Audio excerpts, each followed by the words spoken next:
Lorsque l'on envisage la vie, notre vie, j'ai un petit gadget, je vais sortir. Souvent, la vie, notre vie, on la voit un peu comme ceci. C'est-à-dire qu'on la coupe en petits morceaux, il y a un début, il y a une fin, et s'il y a un début, sûrement qu'il y a une cause à ce début. Par exemple, voilà, je vais prendre le plus beau.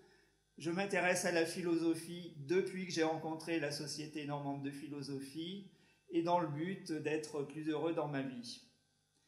Alors, cette manière de voir, d'envisager la vie, en fait, c'est contre quoi François Julien va nous proposer un certain nombre de concepts dans ce livre, ce point obscur d'où tout a basculé.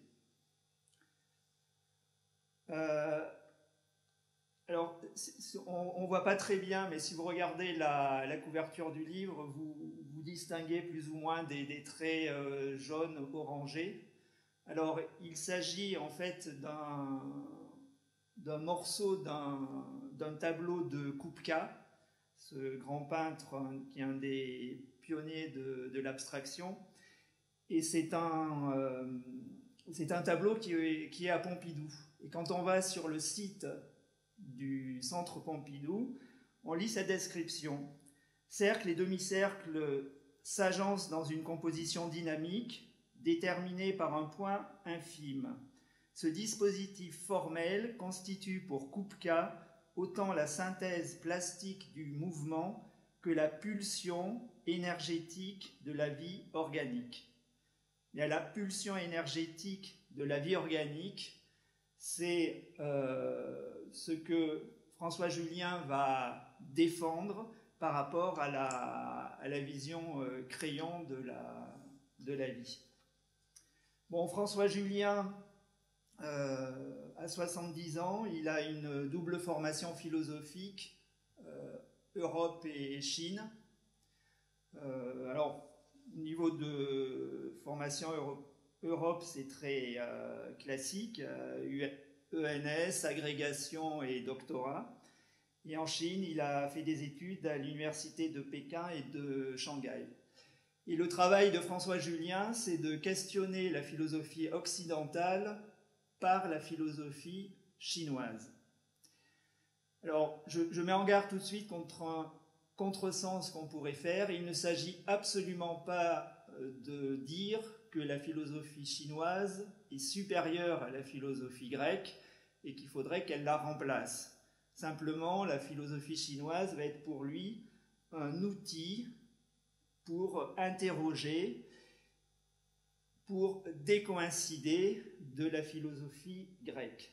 Et ce concept de décoïncidence va être à l'œuvre dans ce livre. Voilà, donc c'est un des penseurs importants contemporains, c'est un des plus traduits dans quelques 28 pays. Alors, qu'est-ce que la philosophie pour François Julien? On peut dire que son ambition, c'est de remettre la pensée en chantier. François Julien a créé une association qui s'appelle l'association Décoïncidence, avec un S. Et il a écrit pour cette association un manifeste dont le titre est de manière emblématique « Rouvrir des possibles ».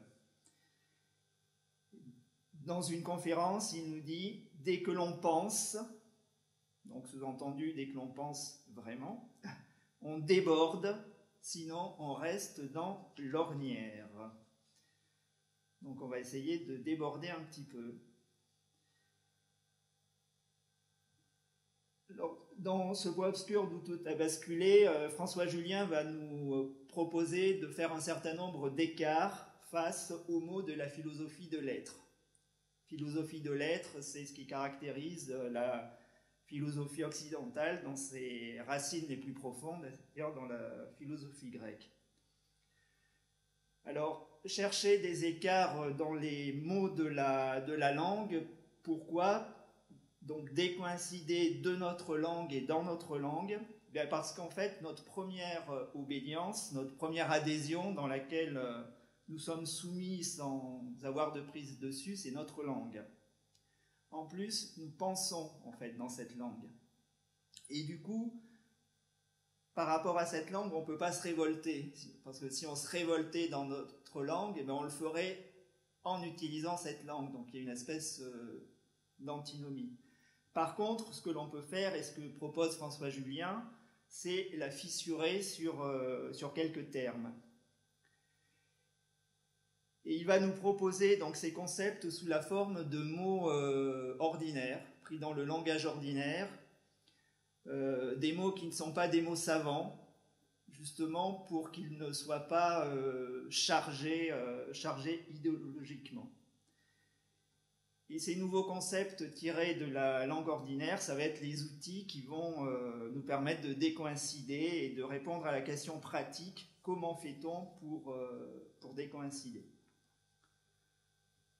Alors il aborde un certain nombre de manières de voir issues de la philosophie grecque et qui ont eu après qui ont été longuement en fait retravaillées par les différents philosophes occidentaux jusqu'à nos jours.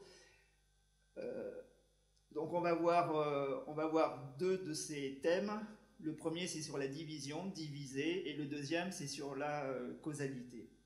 Alors, diviser, il nous dit que c'est le geste fondamental de la philosophie occidentale.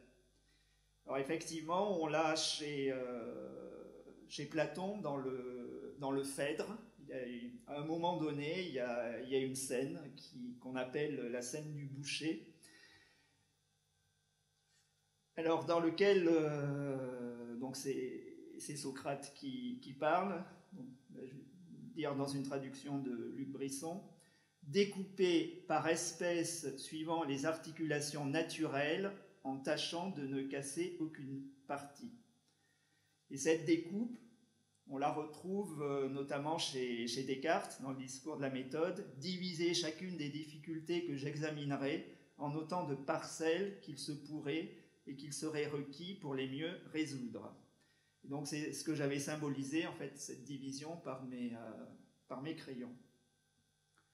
Alors, comment décoïncider de cette manière de voir, d'envisager les choses?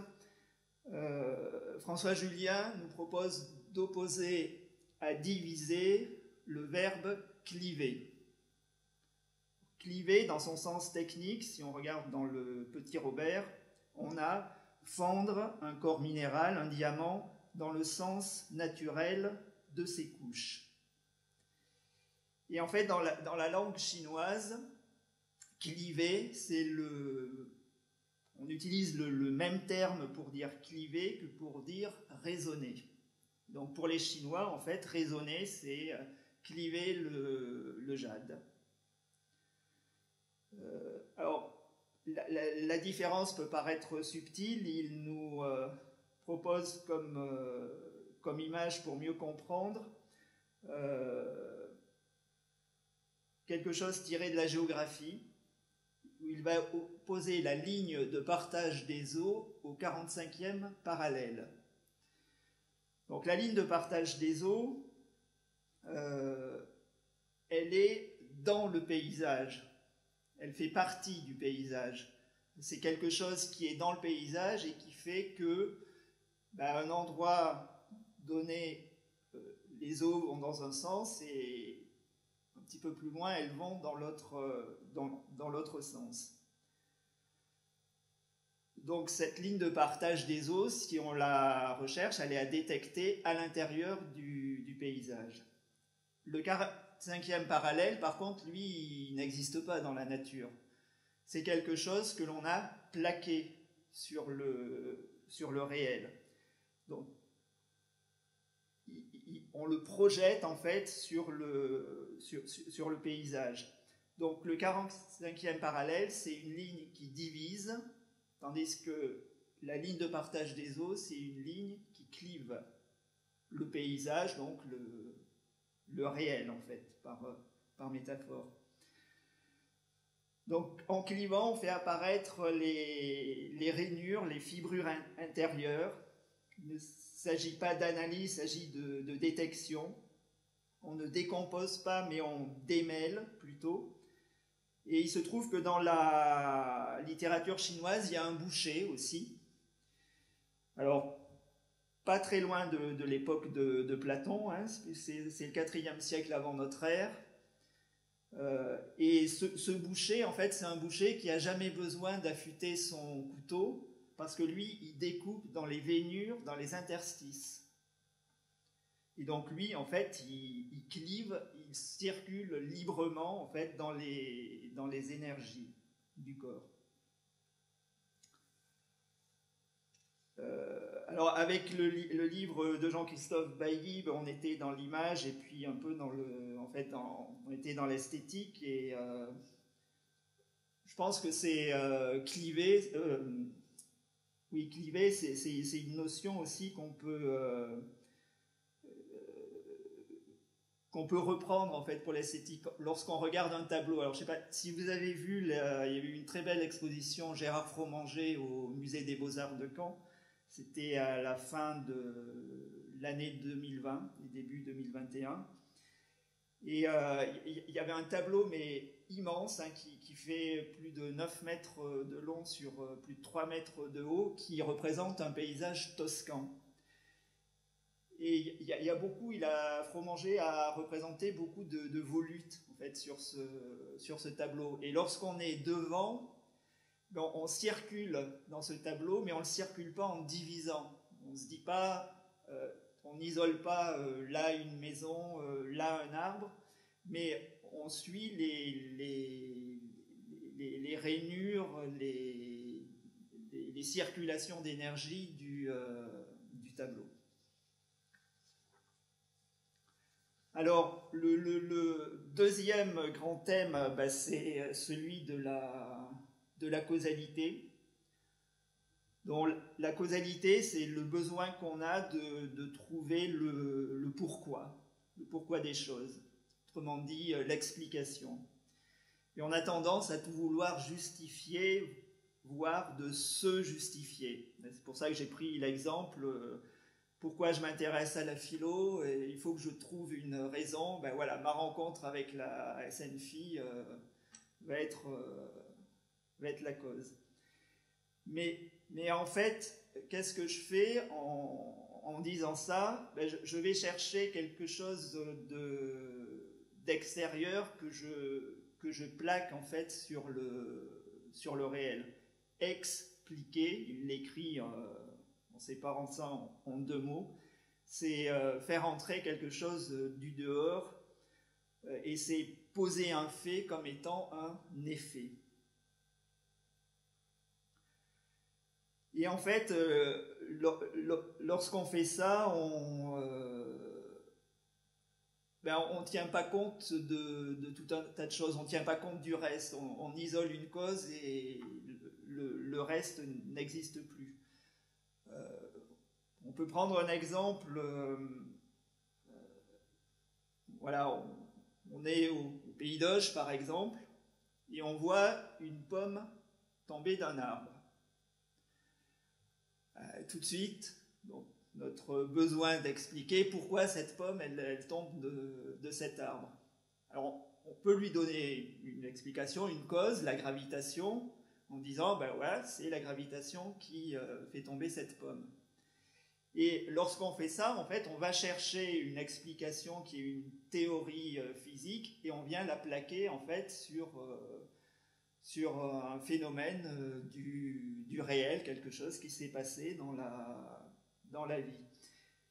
Et on met de côté plein de choses. En fait, il ne suffit pas qu'il y ait la gravitation pour que cette pomme tombe. Il faut qu'elle soit arrivée à maturité, il faut éventuellement qu'il y ait un peu de vent, et puis il faut qu'elle soit là. Donc il faut qu'il y ait l'arbre qui la porte, il faut que cet arbre, éventuellement quelqu'un l'ait planté, etc., etc. Donc en fait, il nous dit qu'il y a une espèce d'entremêlement du du réel, un peu comme une pelote.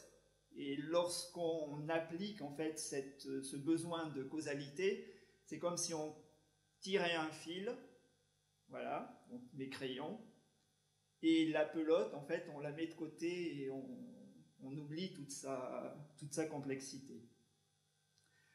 Alors ça, ça a des conséquences dans la vie courante, hein, parce que François Julien, en fait, nous parle dans ses livres de notre vie. Et je vais lire un passage du livre. En plus, ça vous permettra d'apprécier le beau style de François Julien. Quand il est arrivé quelque chose d'inattendu dans nos vies, d'insolite, d'inconvenant ou d'aberrant, quand l'amant est surpris au lit avec sa maîtresse, comme dans tant de romans, et qu'on dit alors « je vais t'expliquer », on sait bien pourtant qu'on va entrer dans une justification, développée qu'elle soit, qui n'est qu'un leurre, même avec la meilleure foi ou la meilleure volonté du monde. Un leurre non seulement pour autrui, mais d'abord pour soi-même, qu'on va diviser alors ce dont on veut rendre compte en petites parcelles, dirait Descartes, dont le montage ensuite ne peut être qu'artificiel. Il ne peut au mieux que nous donner le change par sa représentation morcelée, puis plus ou moins habilement recollée. Nous ne pouvons rien expliquer de nos vies qui soit intimement convaincant. Entasser des explications sur la vie, en quoi l'éclaire-t-on plus avant? Swann peut-il jamais dire par quelle cause il en vient être épris d'Odette, qui au fond ne lui plaît guère? Et donc, pour décoïncider de cette causalité, François Julien va nous proposer quelques termes. Alors, il y a le configurationnel, c'est-à-dire la configuration, ce qui se trouve impliqué, donc pour être dans l'implication et non plus dans l'explication, pour être dans le dedans et non plus dans l'extériorité. Il va nous proposer aussi la propension. Alors, la propension, le Trésor de la langue française, le TLF, nous dit « force intérieure, innée, naturelle, qui oriente spontanément ou volontairement vers un agir, un comportement ». Donc la propension, en fait, c'est plus une orientation, une inclination, un encours. Elle vient d'une globalité et ce n'est pas tirer le fil de la pelote. Elle ne fait pas entendre un début et une fin, comme la causalité. Et ainsi, il nous propose de passer de la grande explication « pourquoi cela est-il arrivé ?» extrinsèque, à la question « comment, ce par quoi, cela est-il arrivé ?» qui, elle, est intrinsèque. Passer d'une logique explicative à une logique implicative en décollant le moins possible de la texture, l'entremêlement des faits. Alors pour conclure, on a vu qu'on adhérait à des idéologies sans le savoir, qu'on pouvait s'en libérer, s'en émanciper en décoïncidant. Il utilise aussi le terme déobédiant, en désobédiant, et ça au sein même de la langue, en créant de nouveaux concepts qui vont nous aider comme autant d'outils.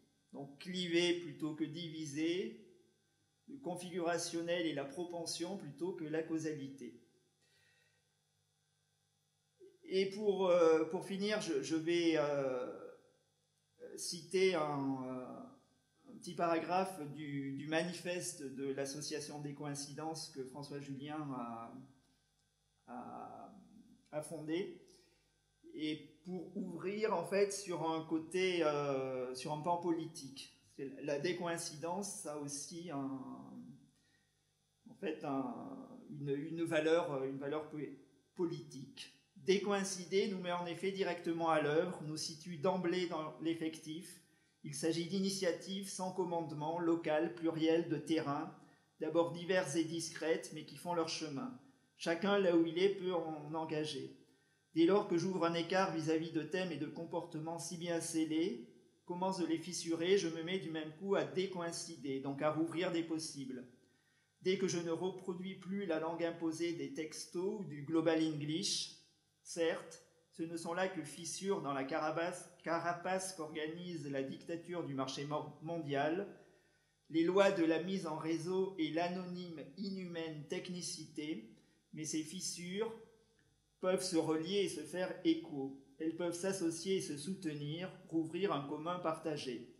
Souvenons-nous de Solzhenitsyn, c'est quand même avec des fissures que commencent à s'effondrer des cavernes. Voilà, je vous remercie.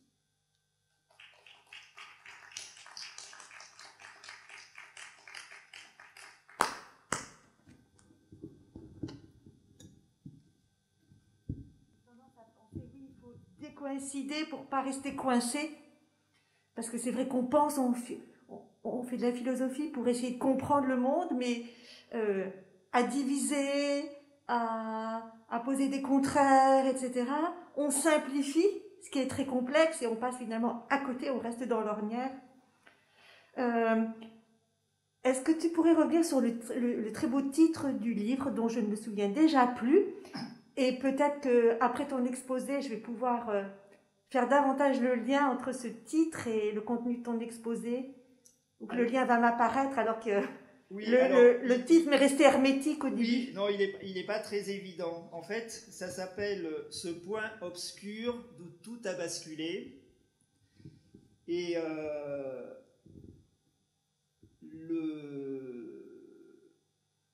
le tableau de Kupka qui est représenté s'appelle « Autour d'un point ». Donc je pense qu'il y a une référence directe au tableau de Kupka. Et puis ce point obscur aussi, d'où tout a basculé, c'est la manière qu'on a souvent de considérer les choses, justement en cherchant cette cause en fait. En fait, François Julien, il commence, je crois, l'exemple qu'il commence à donner, c'est voilà pourquoi en fait cette personne qui m'était relativement indifférente, tout d'un coup en fait, elle me devient précieuse et voilà, je tombe amoureux de cette personne alors que en fin de compte, avant, il ne se passait pas grand-chose entre nous. Et voilà, on a toujours tendance en fait à, si on se pose en fait, si on veut envisager en fait voilà ce qui nous est arrivé dans notre vie, si ça nous est arrivé, si on a ce besoin de chercher une causalité, on va chercher ce point en fait où tout a basculé. Et en fait, ce point n'existe pas quoi pour lui. En fait, il n'y a pas un point. Alors, sinon, ce que tu dis, oui, c'est intéressant. D'abord, merci. Et effectivement, en faisant de la philosophie, on veut rouvrir des possibles et puis voilà, trouver des manières de voir, de considérer les choses qui nous bousculent un peu et que nous-mêmes, en fait, on n'avait pas envisagé. Alors, Platon, il dit, lorsqu'il cite Platon et le Phèdre avec la scène du boucher, il dit surtout pas, ne lisez pas Platon, hein. Il cite souvent Platon et c'est un auteur qu'il aime beaucoup parce que Platon et Socrate, à leurs époques, ils décoïncidaient aussi. Il propose la figure de Socrate, en plus, comme étant par un peu de manière emblématique, le philosophe qui décoïncide, justement. Socrate, en fait, c'est celui à qui on ne le fait pas. Voilà. C'est celui qui n'est pas dupe, quoi. Et donc, il ne nous dit pas de nous écarter de la philosophie grecque, mais c'est au contraire, je trouve que cette manière de voir les choses, ça peut qu'enrichir justement et éventuellement notre lecture de Platon, si on se met à lire Platon. Catherine. Merci beaucoup, d'abord. Et puis là, on parle de Platon, mais est-ce que ça peut avoir aussi un rapport avec la pensée des philosophes pré-socratiques? Est-ce que la pensée chinoise n'aurait pas un lien avec Parménide, Héraclite? Oui, alors il parle de Parménide aussi, oui, bien sûr. Alors, en fait, cette décoïncidence, comme je l'ai présenté, j'ai schématisé les choses en fait en disant que voilà, la pensée chinoise s'oppose à la pensée occidentale, mais il y a beaucoup de choses dans la pensée occidentale qui rejoignent la pensée chinoise, un certain nombre de manières d'envisager la pensée chinoise. Et il dit même que toute l'histoire de la philosophie occidentale est en fait, même si on a travaillé beaucoup sur la causalité, sur la division, on l'a sans cesse aussi remise en cause. Hein. Il y a Hume, par exemple, pour la causalité. Même, Nietzsche aussi, c'est quand même un grand décoïncident aussi. Spinoza, pour moi aussi, il est, même si dans une première lecture, on pourrait penser, enfin, comme il parle beaucoup de causes, qu'on est justement dans cette causalité, mais je pense qu'on est plutôt avec lui, justement, non pas dans la question de pourquoi le pourquoi des choses, mais comment ça se passe et voilà ce qui arrive, quoi. Ouais. Donc effectivement, oui, il y a d'autres sources. Et à ce moment-là, est-ce que les philosophes de la phénoménologie,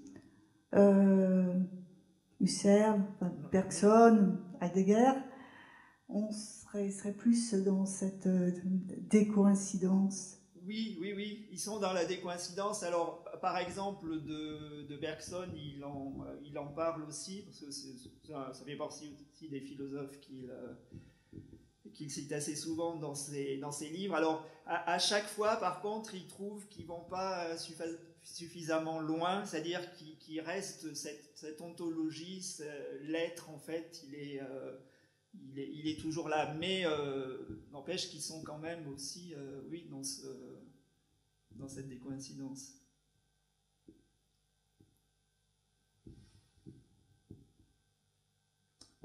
Merci Pierre, j'aurais des questions, mais il est l'heure. Très bien.